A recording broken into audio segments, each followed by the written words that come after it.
శరీరంలో ఉన్నంత కాలము ఒక మనిషి ఏం సాధించాలో తెలుసుకొని జీవించటం అనేది చాలా శ్రేష్టమైనటువంటి సంగతి. చాలామంది మనుషులు ఈ లోకంలో పుడుతున్నారు, చనిపోతున్నారు. కానీ వారు ఈ లోకంలో ఏం సాధించాలి అనేటువంటి ఆలోచన అంతయు కూడా భౌతికంగానే చూస్తున్నారు. ఏం సాధిస్తే దేవుడు సంతోషిస్తాడో, ఏమి సాధిస్తే దేవుడు ఆ వ్యక్తిని అంగీకరిస్తాడో దాన్ని తెలుసుకోవడమే మన పని. కానీ మనుషులు లోక మార్గాన్ని ఎంచుకొని మనుషులు ఏదైతే ఇష్టపడతారో, మనుషులు ఏదైతే అంగీకరిస్తారో దాని మీద దృష్టి పెట్టి మనుషుల యొక్క జీవన విధానము కొనసాగుతుంది.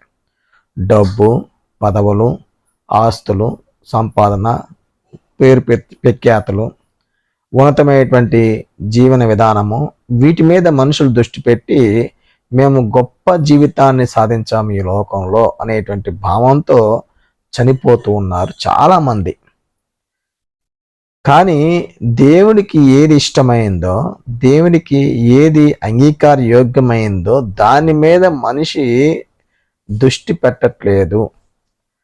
అందువలన ఒక వ్యక్తి ఈ శరీరంలో జీవించేంత కాలము తన యొక్క జీవన విధానము దేవునికి అనుగుణంగా బ్రతకటానికి ఎలాంటి మార్గాన్ని సిద్ధం చేసుకొని బ్రతకాలో చాలా అవసరమైనటువంటి సంగతి.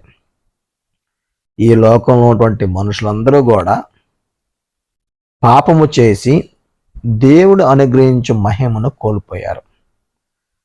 అంటే చిన్నపిల్లలు పాపం చేయరు. వారు పెద్దవారైన తర్వాత, యుక్త వయసు వచ్చిన తర్వాత, మంచి చెడుల జ్ఞానము వారు ఎరిగిన తర్వాత వారు దేవునికి విరోధంగా పాపులవుతున్నారు. ఎప్పుడైతే పాపులవుతున్నారో వారు ఆదాం నందు వారి యొక్క జీవితము మరణంగా కొనసాగుతుంది. వారు ఆత్మ సంబంధంగా మరణించిన వారు. ఎందుకు అంటే వారు దేవునికి, ఆయన సంకల్పానికి విధేయత చూపించలేదు కాబట్టి వారు ఆత్మీయంగా మరణించారు. పాపము వారిని ఆత్మీయంగా మరణించేటట్లుగా చేసింది. పాపం వల్ల వచ్చే జీతము మరణము. వారు దేవుణ్ణి ఎడబాసి బ్రతికేటువంటి ప్రజలు. అలాంటి ప్రజలు దేవునికి విరోధమైనటువంటి మనసుతో, విరోధమైనటువంటి హృదయంతో వారి యొక్క జీవిత విధానాలు కొనసాగుతూ ఉంటాయి. వారు ఎంచుకున్న మార్గాలు, వారి ఆలోచనలు, వారి తత్వము, వారి మానసిక స్థితి అంతా కూడా దేవుడు దుఃఖపడే విధంగా వారు ప్రవర్తిస్తూ ఉంటారు. మనము శరీరంలో ఉండగా జీవితము ప్రతి ఒక్కరి జీవితాల్లో మంచి నిర్ణయాలు తీసుకొని మంచి నిర్ణయాలతో బ్రతకాలని దేవుడు కోరుకుంటున్నాడు. కానీ చాలామంది మంచి నిర్ణయాలు తీసుకోవడానికి వారి యొక్క మనసు కానీ వారి హృదయాలు కానీ సరిగా స్పందించటం లేదు. మనుషులు ఎల్లప్పుడూ కూడా పాపము చేయటానికే, పాప సంబంధమైన క్రియల్లో పారివారవడానికే వారి యొక్క జీవన ఆలోచనలు కొనసాగుతున్నాయి. పాపము దేవుడు మన జీవితంలో ఏ స్థితిని చూడాలనుకుంటున్నాడో ఆ స్థితిని కోల్పోయేట్టుగా చేస్తుంది. దేవుడు మనల్ని దేవుడు కుమారులుగా ఉండాలని, ఆయన స్వరూపాన్ని సాధించాలని, ఆయన ఉద్దేశానుసారంగా బ్రతకాలనేది దేవుని యొక్క గుర్తు, దేవుని యొక్క జ్ఞానం. అయితే ఆ స్థితి నుంచి మనిషి తొలగిపోవట పాపముకు ఉండేటువంటి బలం. పాపము ఒక మనిషిని దేవుని నుంచి దూరం చేయటంలో విజయం సాధిస్తుంది.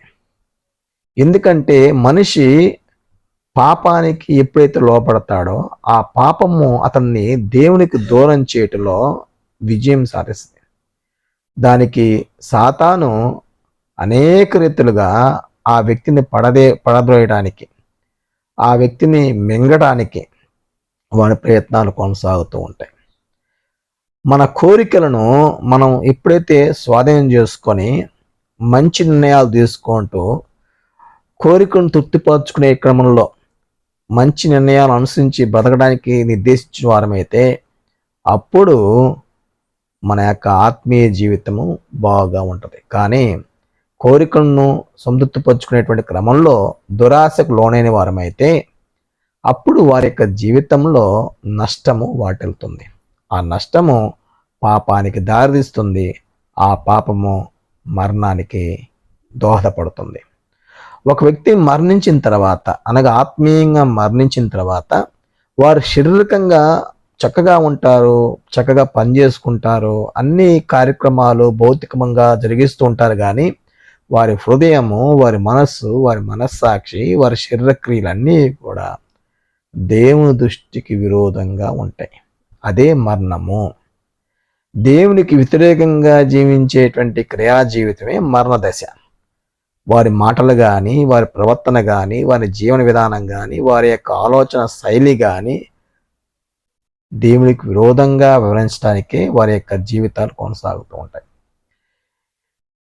ఇలాంటి పరిస్థితుల్లో ఉన్నటువంటి వారిని దేవుడు కనికరించి క్రీస్తు యేసునటువంటి రక్తము చేత పవిత్రపరచాలన్నటువంటి ఉద్దేశముతో వారిని పవిత్రపరిచి వారి పాపములను కడిగివేసి ఆ పాపం నుంచి విడుదల కలుగజేసి దేవుడు కుమారులుగా బతకటానికి గొప్ప అవకాశాన్ని క్రీస్తు యేసునందు అనుగ్రహిస్తున్నాడు. అందువల్ల ఆదాము నందు ఉన్నటువంటి జీవన విధానం అనేది మరణాన్ని సాధించాం. మంచి చెడుల జ్ఞానము చేత మంచి కంటే చెడుని ప్రేమించి మన సహజ కోరికలను తీర్చుకునే క్రమంలో మంచిని ఆలోచించకుండా చెడుని నిర్ణయాలు తీసుకొని తప్పు మార్గాన్ని వెతికాం. ఆ తప్పు మార్గమే మన యొక్క జీవితంలో పాపాన్ని చేసేట్లుగా దోహదపడింది. పాపము మరణానికి దారితీసింది. ఇలాంటి పరిస్థితుల్లో ఉన్నటువంటి ప్రజలు క్రీస్తు యేసునందు జన్మించడం ద్వారా, క్రీస్తులో బాప్తిసం పొందడం ద్వారా వారు యేసుక్రీస్తు యొక్క సంఘములో పరిశుద్ధులుగా బ్రతకడానికి దేవుడు ఉద్దేశించాడు. వారు సంఘంగా ఉండి క్రీస్తు యేసు యొక్క ఆదేశాల ప్రకారము, ఆయన యొక్క రాచరికం ప్రకారము, ఆయన పరిపాలన కింద ఆ ప్రజలు బతుకుతూ దేవుని యొక్క చిత్తానికి అనుగుణంగా బతకటమే వారి యొక్క జీవన ప్రణాళిక అయి ఉంది. అందువల్ల యేసుక్రీస్తు నందు జీవించేటువంటి ఈ జీవితము ఎంతో శ్రేష్టమైంది. ఒక వ్యక్తి క్రైస్తవుడు అయ్యాడంటే చాలా గొప్ప సంగతి. అది మనుషులు ఊహకు అతీతమైందనేది వాస్తవం. ఎందుకంటే ఈ లోకములో ఉన్నటువంటి ఈ పాపాన్ని విడిచి క్రీస్తు యేసునందు దేవుడితో సమాధాన పడేటువంటి ఆ స్థితి అనేది చాలా గొప్ప స్థితి. దేవుడు మన పాపం విషయమై దయగలిగి మన పాపములను ప్రాయశ్చిత్తం చేసి క్రీస్తు యేసు యొక్క రక్తము బట్టి మనం పరిశుద్ధులుగా నిర్దోషులుగా ఉండేట్లుగా దేవుడు విశ్వాసం ద్వారా నీతిమంతులుగా తీర్చబడేటువంటి కార్యక్రమాన్ని ఏర్పాటు చేశాడు. ఒక వ్యక్తి క్రొత్త నిబంధన చట్టాన్ని అంగీకరిస్తే, అనగా తన హృదయం మీద, మనసు మీద దేవుని యొక్క నియమాలు రాయబడినట్లుగా తను అంగీకరించిన వాడైతే తన యొక్క జీవితంలో యేసుక్రీస్తు లాంటి వ్యక్తిత్వం వృద్ధి చేసుకోవడానికి ప్రతిరోజు కృషి చేస్తూ ఉండాలి. అంటే ఈ శరీరంలో జీవించేటువంటి జీవితము ఇదియే. ఒక వ్యక్తి శరీరంలో జీవించేటువంటి జీవితము పాప సంబంధమైన జీవితానికి అనుకూలమైనటువంటి వాతావరణాన్ని ఏర్పాటు చేసుకోవడం కాదు.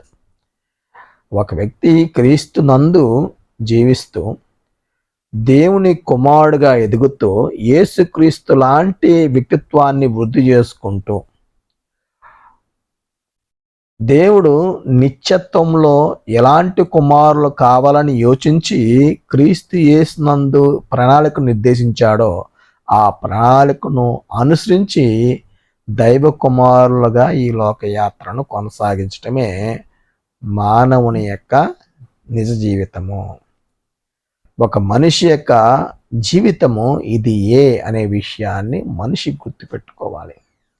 చాలామంది అనుకుంటారు ఈ లోకంలో సంపాదించాలి, కూడబెట్టుకోవాలి, ఇంకా గొప్ప వాళ్ళు అవ్వాలి, ఇంకా ఉన్నతమైనటువంటి స్థాయితో మనల్ని అందరూ గుర్తించేట్లుగా మనం ఎదగాలనేది చాలామంది యొక్క ఆలోచన. అది సాతాను ఏర్పాటు చేసేటువంటి ఒక మార్గం. ఆ మార్గంలో అనేక మంది ప్రజలు వెళ్ళి ఉన్నారు. వాడు ఉద్దేశించిన మార్గము దేవుడి రాజ్యానికి అనుకూలమైంది కాదు. దేవుడు సాధించాల్సింది ఏదో క్రీస్తు యేసు ద్వారా తెలియపరిచాడు. దేవుని జ్ఞానం ద్వారా మనం తెలుసుకుంటూ ఉన్నాం. బైబిల్ గ్రంథమందు అపోస్తలులు, ఆదిమ సంఘం వారు కానీ, పౌలు ఇతర భక్తులు రాసినటువంటి పత్రికల ద్వారా కానీ మనం నేర్చుకునేటువంటి నీతి ఏంటంటే, దేవుడు క్రీస్తు యేసు నందు ఉండేటువంటి ఈ జీవితంలో సాధించాల్సింది ఏంటో, మనము ఈ లోకయాత్రను ఎలా ముగించాలో కూడా గ్రంథం మనకి తెలియజేస్తూ ఉంది. అందువల్ల విశ్వాసము చేత ఈ లోకంలో మన యొక్క జీవితాన్ని నడిపించుకునవలసిన వారమై ఉన్నాము. క్రీస్తు యేసునందు జీవాన్ని అభివృద్ధి చేసుకుంటూ, జీవ సంబంధమైనటువంటి అడుగులను ప్రతి దినము వృద్ధి చేసుకుంటూ, క్రీస్తుకు దగ్గరగా దేవుని యొక్క చిత్తానికి లోబడి మన యొక్క జీవితాలు కొనసాగించవలసిన వారమై ఉన్నాం. మన ఆత్మలు ఈ శరీరాన్ని విడిచిపెట్టే లోపల మనం సాధించాల్సింది, మనం నేర్చుకోవాల్సింది, మన జీవితంలో యేసుక్రీస్తునందు అనుభవాన్ని పెంచుకోవాల్సింది చాలా ఉంది. దాన్ని సాధించడానికి ప్రతిరోజు కృషి చేస్తూ జీవితాన్ని కొనసాగించాలి. దేవుడిచ్చిన ఆయుష్కాలము బహు కొద్దిది. ఈ కొద్ది ఆయుష్కాలంలో మనం సాధించాల్సిందేందో, నేర్చుకోవాల్సిందేందో, మనం అంగీకరించాల్సిందేందో, మన కుటుంబంలో ఉన్నటువంటి ప్రతి వ్యక్తి ఎలాంటి జీవితాన్ని వృద్ధి చేసుకోవాలో అదంతా కూడా దేవుని జ్ఞానం ద్వారా పొందుపరచబడింది.